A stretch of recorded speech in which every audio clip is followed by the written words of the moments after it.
जय शिवराय मित्रांनो, काल आमच्या सुद्धा भागामध्ये सानंदभरी पावसाची नोंद झाली आहे. पण आजच्या या व्हिडिओमध्ये हळद उत्पादक असतील किंवा असे अनेक शेतकरी आहेत, त्यांच्या जो पुढील काळामध्ये जो प्रश्न पडणार आहे त्या प्रश्नांचं उत्तर, त्याचबरोबर विहिरीच्या पाण्याचं अजूनही महाराष्ट्रात चिंता आहे आणि त्याच चिंतेचा फायदा घेण्याचं काम महाराष्ट्रात सर्रास चालू आहे की पाऊस कमीच आहे, आम्ही म्हणलो होतो वगैरे वगैरे गोष्टी.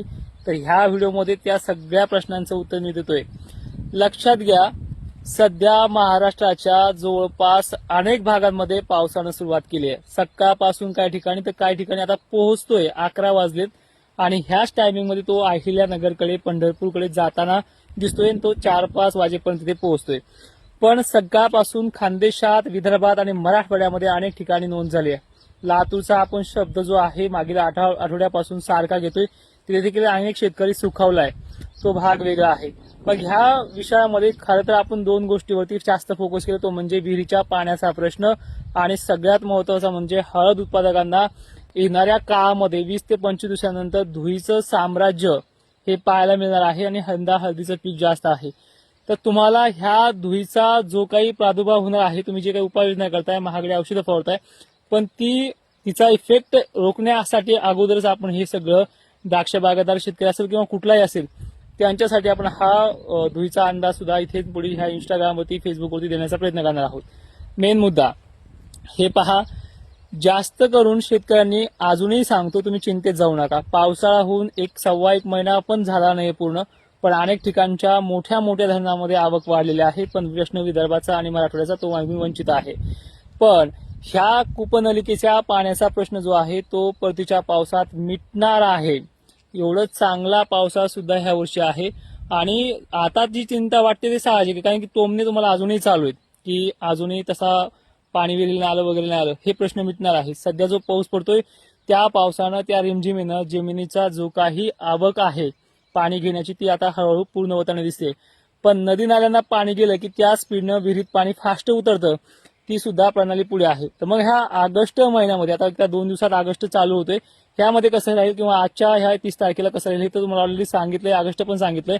ज्या दिवशी मी परतीचं नाव घेतलं त्याशिवाय परतीचे व्हिडिओ पण येत नाहीत, ते आता यायला लागलेत, त्याबद्दल बोलतोय की ऑगस्ट महिन्यामध्ये आता हा जो काही पाऊस चालू आहे 30 जुलैचा, हा रात्रीच्या वेळेला आणखीन बळकटी देणार आहे दक्षिण महाराष्ट्र आणि पश्चिम महाराष्ट्र सुद्धा. त्याचप्रमाणे विदर्भामध्ये सुद्धा आणि मराठवाड्यामध्ये तो वाढणार आहे. आता सध्या अनेक ठिकाणी तो चालू आहे.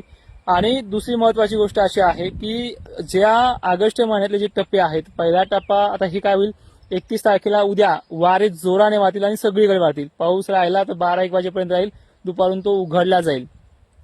2 दिवस पाऊस हा तुरळक ठिकाणी पडेल, म्हणजे 1 ऑगस्टला आणि 31 जुलैला संध्याकाळपर्यंत तुरळक ठिकाणी पडेल. आज सर्व दूर आहे.